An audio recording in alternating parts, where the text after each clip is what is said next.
এলাকার যেই ছেলেটা কখনোই খারাপ কাজ বা নেশা করেনি, আজকে সে নাম করা নেশাখোর বা খারাপ কাজে লিপ্ত। যেই ছেলেটা কখনোই নিকোটিনের দোয়া সহ্যই করতে পারতো না, সেই ছেলেটার কাছে আজ নিকোটিন তার নিত্যদিনের সঙ্গী। নিকোটিন ছাড়া এখন সে চলতেই পারে না। সে এখন প্রতি রাতেই ছাদের এক কোনায় বা ব্যালকনিতে বসে নিকোটিনের আগুনে নিজেকে পোড়ায়। যে ছেলেটি কলেজ, কোচিং কিংবা বন্ধুদের আড্ডায় সবাইকে হাসিয়ে মাথিয়ে রাখতো, সে এখন চুপ থাকে, এখন আর আগের মতো কথা বলে না। যে ছেলেটা অন্ধকার আর কালো জিনিসকে সব থেকে বেশি অপছন্দ করতো, আজকে সে সবাই গেলে সবার আগে কালো কালারটাই পছন্দ করে, আর প্রায় সময় তাকে অন্ধকারের মধ্যে বসে থাকতে দেখা যায়। এছাড়াও আমাদের আশেপাশে আরো অনেক ঘটনা ঘটে, কারোটা প্রকাশ পায় আবার কারোটা প্রকাশই পায় না। সমাজের ছোট বড় প্রত্যেকেই ভাবে হয়তো খারাপের সংস্পর্শে গেলে একটা মানুষ খারাপ হয়ে যায়। এভাবে আমাদের আশেপাশে ঘটে যাওয়া কর্মকাণ্ড গুলোর প্রতিক্রিয়া আমরা এভাবেই জানাই। সাধারণত প্রতিক্রিয়াগুলো এরকম হয়: ছেলেটা আগে ভালো ছিল কিন্তু এখন রোজ সিগারেট খায়, ছেলেটা নষ্ট হয়ে গেছে, মারপিট আর নেশায় আসক্ত হয়ে গেছে। এই ছেলেটা ছোট থেকে আমাদেরকে কত সম্মান করত, কিন্তু এখন সামনে সিগারেট ধরায়, এই ছেলেটাও নষ্ট হয়ে যাবে, আমরা কখনো কল্পনা করতে পারিনি, ইত্যাদি ইত্যাদি। আমরা তখন ভেবে থাকি এসব ছেলেগুলো নষ্ট হয়ে যাওয়া বা বিগড়ে যাওয়ার পিছনে খারাপ সঙ্গই দায়ী। কিন্তু কখনো কি জানতে চেয়েছি বা চেয়েছেন তাদের নষ্ট হওয়ার পিছনে কারণটা কি?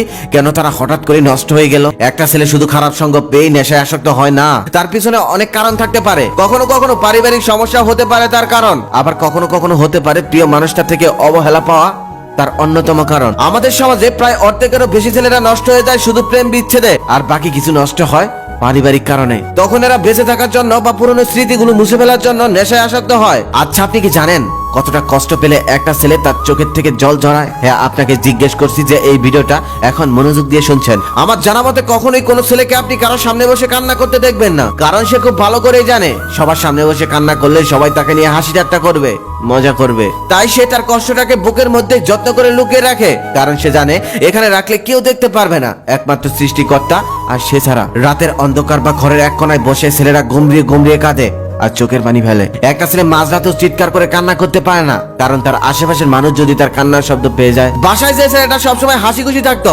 বন্ধুদের আড্ডায় সবাইকে মাতিয়ে রাখতো, কিছুদিন যাবত ভালোবাসার মানুষটার থেকে সেই ছেলেটা অবহেলা পেয়ে অনেকটা বদলে গেছে।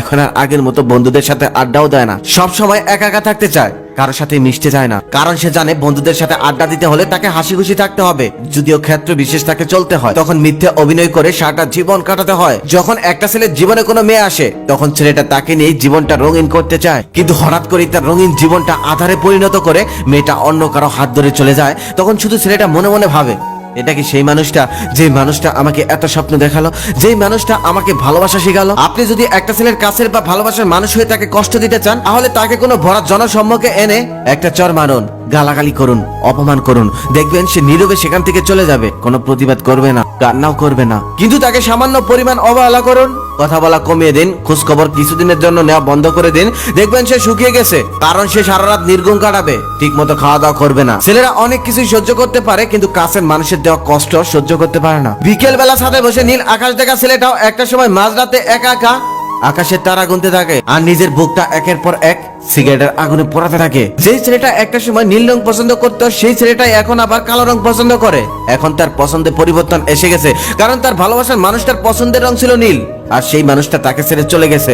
তাই সবকিছু বাদ দিয়ে ছেলেটা এখন কালো রংটাকে বেশি ভালোবাসে। কিন্তু সময়ের পরিবর্তনে এখন সে একাকিত্বকে বেছে নিয়েছে, যে এখন বেশিরভাগ সময় অন্ধকারের মধ্যে কাটিয়ে দেয়। একটা ছেলে কখনোই নিজের ইচ্ছায় নষ্ট হতে চায় না, কিন্তু আমাদের চারপাশ পরিবেশ পরিস্থিতি তাকে নষ্ট করতে বাধ্য করে, তাকে খারাপের দিকে টেনে নিয়ে যায়। অবশেষে একটা কথাই বলবো, কেউ কাউকে ভালোবাসলে ভালোবাসার মতো ভালোবাসুন, ভালোবাসা নিয়ে কখনোই অভিনয় করবেন না, কারণ একটা অভিনয় একটা মানুষের জীবনটাকে সারা জীবনের জন্য অন্যরকম করে দিতে পারে, বদলে দিতে পারে। একটা ছেলে খারাপ হয়ে গেলে তার পরিবারের সদস্যরা, বিশেষ করে তার বাবা মা, বড্ড অসহায় হয়ে পড়ে।